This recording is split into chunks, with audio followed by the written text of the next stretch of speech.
Facing up to 245% tariffs on imports, China sets conditions for trade talks with the U.S. U.S. officials travel to Europe for talk on Ukraine conflict. Meeting green standards, textile products have the opportunity to enter demanding markets. You're watching today's news on NTV channel. My name is Ha Zhang, your host. Bloomberg reports that China is willing to engage in trade talks with the U.S., but only under specific conditions. This statement comes amidst escalating tension between the two countries, especially after Washington imposed tariffs of up to 245% on some Chinese goods.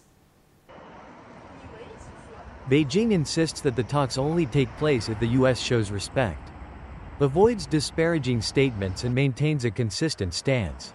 Additionally, China demands that the U.S. address concerns over sanctions and the Taiwan issue. Beijing also proposed that the U.S. appoint a specific representative for negotiations, the one who has direct support from President Trump and the authority to prepare an agreement for a potential meeting between Trump and Xi Jinping. Earlier, the White House announced that China would be subject to a 245% tariff, which includes a reciprocal tax, a fentanyl-related levy and tariffs on unfair trade practices. In response, Beijing said it would not care about U.S. tax figures and claimed that the tax had lost its economic significance. U.S. Secretary of State Marco Rubio and Trump Special Envoy Steve Witkoff have arrived in France as part of a diplomatic tour of Europe to discuss urgent issues, including efforts to end the conflict in Ukraine. According to the U.S. State Department, Rubio and Witkoff will meet with European counterparts in Paris to discuss Ukraine, the Middle East and Iran's nuclear issue. Witkoff is then scheduled to travel to Italy to meet with Iranian representatives. These meetings come days after Witkoff visited Moscow and held talks with Russian President Vladimir Putin to seek in an effort to reach a ceasefire in Ukraine. The trip comes as the Trump administration has expressed growing frustration with slow progress toward a peace deal in Ukraine as well as Moscow's hardline stance. Previously, in an interview, Russian Foreign Minister Sergei Lavrov confirmed that Moscow and Washington are discussing key terms of a possible agreement to end the conflict in Ukraine. However, Lavrov noted that Russia is unlikely to easily agree with the U.S. on the main points of the deal. At the fourth Partnering for Green Growth and the Global Goals 2030 Summit P4G in Hanoi, Prime Minister Phạm Minh Chính proposed three strategic pillars to promote sustainable and inclusive green transition. This is the first multilateral high-level summit on green growth and sustainable development hosted by Vietnam, with around 600 international delegates from over 40 countries and organizations attending. Chairing the high-level plenary discussion on sustainable and people-centered green transition, PM Pham Minh Chinh proposed three strategic initiatives: creating inclusive green institutions that allow markets to regulate and allocate resources, building green economic capacity, and establishing a green international cooperation framework with cross-sectoral linkages. He also urged developed countries to support developing nations with finance, technology, and experience in their green transition efforts. Coming up next are some of the news. The South Korean government will sponsor $1.6 million over 5 years to support farmers in 4 provinces of north-central Vietnam including Nguyen, Ha Tin, Quang Binh and Quang Tri to improve the quality and value of peanuts.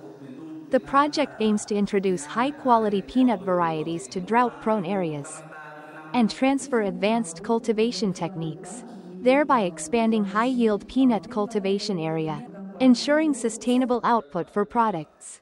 The project also seeks to replicate the model, form a concentrated, stable and highly competitive production zone in an attempt to enhance the value of peanuts and increase income for the people. The International Food Industry Exhibition, FoodEx 2025, is taking place in Ho Chi Minh City under the theme, Natural, Green, and Sustainable Products. With 500 booths and nearly 400 domestic and international exhibitors from countries such as South Korea, Japan, China, and Malaysia, the event promotes product marketing and market expansion. During the 4 working days, the exhibition is expected to establish more than 1,000 connections with the participation of over 300 buyers from 15 countries, creating a bridge to promote the export of local food and foodstuffs in a green and sustainable way. On the morning of April 17, the new domestic Terminal T3 at Tan Son Nhat Airport, in Ho Chi Minh City, officially launched its first flight, VN 1286, by Vietnam Airlines to Van Don Airport in Quang Ninh Proving CE, carrying 105 passengers. This marks a major milestone in putting the country's most modern terminal into use, enhancing airport capacity and infrastructure. The terminal is scheduled for official inauguration on April 19. After the April 30th holiday, T3 will fully handle all domestic flights by Vietnam Airlines and Vietjet, 2 airlines that account for nearly 80% of the total domestic flights to and from Tan Son Nhat Airport.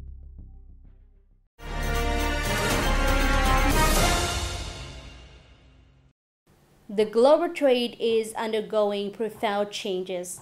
Protectionism is on the rise, while green transitions and responsible consumption are becoming dominant trends, forcing garment exporters to adapt and meet increasingly strict criteria of the import markets. Right from the time of investing in factories with hundreds of sewing lines, Tan Chuang Group Joint Stock Company has invested in modern infrastructure and installed solar power systems, a mandatory requirement from European import market. As a result, the company has achieved steady growth in high-value orders. We participate in the UK's green certification programs because we need to have a certificate to be recognized. Currently, we have to participate in many strict assessment programs related to security, social welfare and environment criteria before we can secure customer orders. In the journey to find new markets, the European markets emerge as both potential and challenging destination.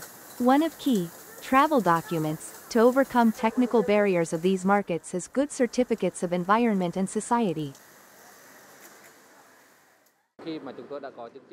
With certification, receiving goods from European countries becomes smooth. Our output is stable and we can secure steady material imports.